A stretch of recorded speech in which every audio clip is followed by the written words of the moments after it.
નમસ્કાર દોસ્તો, શાંતિશ્રમ ન્યૂઝમાં આપનું સ્વાગત છે। પાલનપુરમાં ગૌ માતાના સન્માન અને રક્ષા માટે એક વિશાળ બાઇક રેલીનું આયોજન કરવામાં આવ્યું હતું। આ રેલી શહેરના રામલીલા મેદાનથી શરૂ થઈ હતી, જેમાં સંતો, મહંતો, હિન્દુ સમાજના આગેવાનો, વેપારીઓ અને મોટી સંખ્યામાં ગૌ ભક્તો જોડાયા હતા। ગૌ ભક્તોએ ગૌ હત્યા બંધ કરવા અને ગાયને રાષ્ટ્રીય માતા જાહેર કરવાની માંગ સાથે બેનરો અને ધ્વજો લઈને શહેરભરમાં સૂત્રોચ્ચાર કર્યા હતા અને આ રેલી શહેરના મુખ્ય માર્ગો પરથી પસાર થઈ પાલનપુર નાયબ કલેક્ટર કચેરીએ પહોંચી હતી।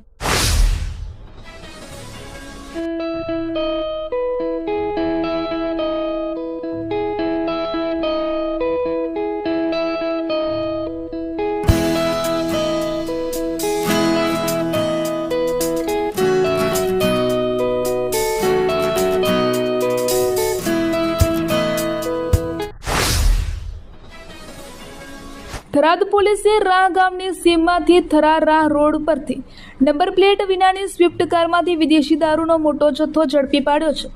પોલીસે કુલ 5,23,200ના મુદ્દામાલ સાથે એક ઇસમને પણ પકડી પાડ્યો છે। પોલીસ સ્ટાફ પેટ્રોલિંગમાં હતો તે દરમિયાન મળેલી બાતમીના આધારે આ કાર્યવાહી કરવામાં આવી હતી। પોલીસે સ્વિફ્ટ ગાડીમાંથી ભારતીય બનાવટના વિદેશી દારૂની કુલ 1,272 બોટલો બિયર ટીન જપ્ત કર્યા હતા, જેની કિંમત 2,68,200 આંકવામાં આવી છે। થરાદ કલેક્ટર કચેરી ખાતે કોંગ્રેસની રેલી દરમિયાન પોલીસ સાથે સંઘર્ષ થયું હતું। આ મામલે થરાદ પોલીસે સરકારી ફરજમાં રૂકાવટ અને જાહેરનામાના ભંગ બદલ જિલ્લા મહિલા કોંગ્રેસ પ્રમુખ ગીતાબેન નાઈ સહિત 3 કોંગ્રેસ નેતાઓ વિરુદ્ધ ગુનો નોંધી તપાસ હાથ ધરી છે। થરાદ કલેક્ટર કચેરી ખાતે વિવિધ મુદ્દાઓને લઈને કોંગ્રેસ દ્વારા વિરોધ પ્રદર્શન અને રેલીનું આયોજન કરવામાં આવ્યું હતું। આ દરમિયાન કાર્યકરો અને સુરક્ષામાં તૈનાત પોલીસ કર્મીઓ વચ્ચે તીખી બોલાચાલી અને ઝપાઝપીના દ્રશ્યો સર્જાયા હતા। પાલનપુરમાં માળી સમાજના આસ્થાના કેન્દ્ર સમાન ચામુંડા માતાજી અને ક્ષેત્રપાલ દાદાના મંદિરના સુવર્ણ જયંતિ મહોત્સવનો પ્રારંભ થયો હતો।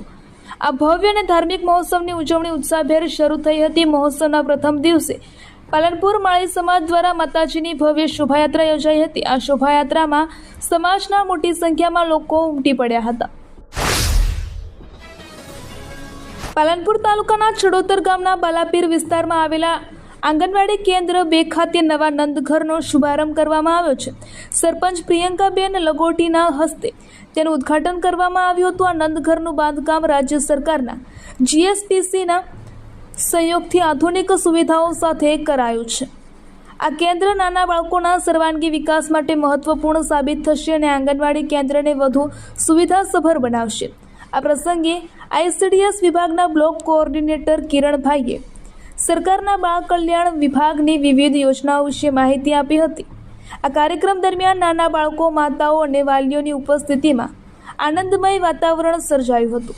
તેડાગર સુમિતાબેન લગોટીએ મહેમાનોનું મોં મીઠું કરાવ્યું હતું। બનાસકાંઠાના રાજકારણમાં ફરી એકવાર આંતરિક વિખવાદની ચર્ચાઓએ જોર પકડ્યું છે। તાજેતરમાં ડીસા ખાતે આયોજિત આભાર દર્શન કાર્યક્રમમાં કોંગ્રેસના દિગ્ગજ નેતા ગુલાબસિંહ રાજપૂતે એક સ્ફોટક નિવેદન આપ્યું હતું। તેમણે ખુલ્લેઆમ સ્વીકાર્યું છે કે કોંગ્રેસ પક્ષને હરાવવા માટે કોઈ બહારના પરિબળોની જરૂર પડતી નથી, પરંતુ પક્ષના પોતાના જ લોકો પૂરતા છે।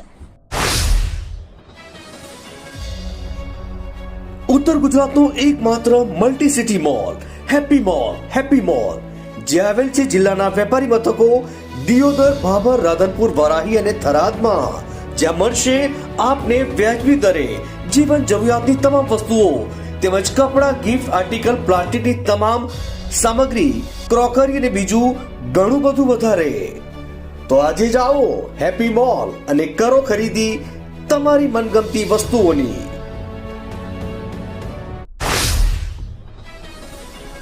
વાવ-થરાદ નવો જિલ્લો બન્યા બાદ ભાભર તાલુકામાં મનરેગાનો કોડ ન મળવાને કારણે સ્થાનિકોની રોજગારી અટકી પડી છે। આ મુદ્દે ભાભર તાલુકાના સરપંચે વિસ્તારના ધારાસભ્ય અને મંત્રી સ્વરૂપજી ઠાકોરને રજૂઆત કરી છે કે જીરામજી યોજનાના અંતર્ગત જોબ કાર્ડ દ્વારા ગ્રામીણ વિસ્તારોમાં લોકોને રોજગારી પૂરી પાડવામાં આવે।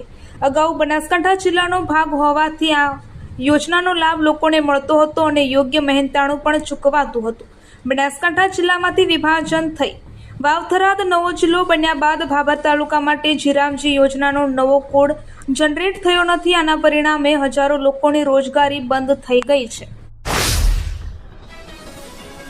દાંતા તાલુકામાં ભર ઉનાળે કમોસમી વરસાદ નોંધાયો છે. દાંતા, અંબાજી સહિતના અનેક ગામોમાં આજે બપોરે વાતાવરણમાં અચાનક પલટો આવ્યો હતો, જેના કારણે માર્ગો ભીના થઈ ગયા હતા અને સતત બીજા દિવસે વાતાવરણમાં પલટો જોવા મળ્યો છે.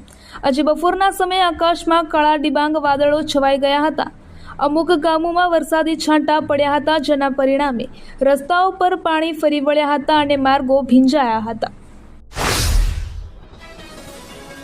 શહેરના નારાયણપુરા વિસ્તારમાં નિકેતન સોસાયટી પાસે એએમટીએસ બસની બ્રેક ફેલ થઈ ગઈ હોવાના કારણે અકસ્માત સર્જાયો હતો, જેમાં કાર અને બે બાઇકોને બસે ટક્કર મારી હતી, જ્યારે બાઇક ચાલકને સામાન્ય ઈજાઓ થઈ હતી. આ ઘટનાની જાણ ટ્રાફિક પોલીસને થતાં પોલીસ તરત જ ઘટના સ્થળ પર પહોંચી ગઈ હતી. સ્થાનિક લોકોએ ડ્રાઈવરને પકડી લીધો હતો અને પોલીસ સ્ટેશન ખાતે લઈ જવાયો હતો. સ્થાનિકોનો આક્ષેપ છે કે ડ્રાઈવર નશામાં ડ્રાઇવિંગ કરી રહ્યો હતો.